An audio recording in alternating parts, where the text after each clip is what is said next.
Kaseng United Democratic Party UDP hakar santerik luber kelapin bena pajba ke kerteng jung sinshar lingdo thaba ubadeiru upar satara jung ba H dan kupar ar lingdo bam kwai dwar blai kum kurtong bani khun ke election na soyong constituency unong ilang berang ba kaseng ba med ba lingdo lapin bena ye kene hak jing ilang pajba jung kaseng kebala pelong mata kasing sajan hasoyong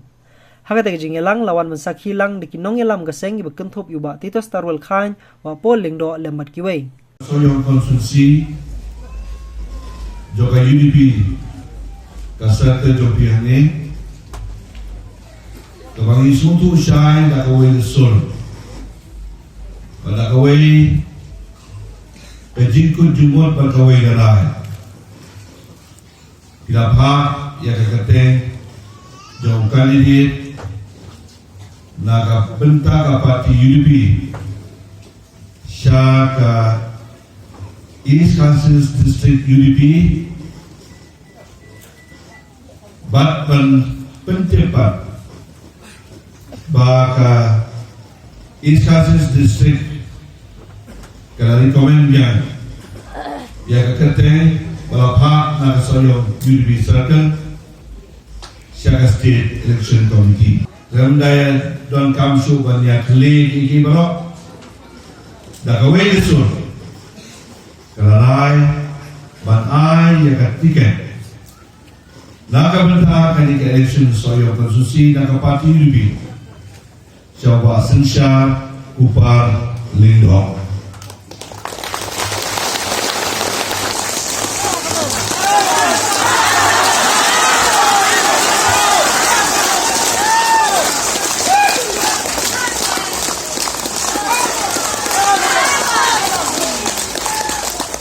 Kung kinongi tumak kini jelah ringkat hadir upaya bar kinong soyok di penjok yang ngantri lang begini emeli pangi di pentai atau enam jengkoi par shani kathai kebeli juga joni kami begini bintin kau menongi begitu di umat dijongi bagi baca para akhlak ini ibaye pasal dalai grongketam yang gini nasoyong di labir keperni ya bahasa Shesh kedia bir ilaran keperni mo ya bahasa ilaran pergi ke bapu bang Nama segi posoyo pe namanya pigiri bawa na posilo propatet pe shani yang lagi pakai bapu maswara ne bagaimana sama papa puk tapi bagi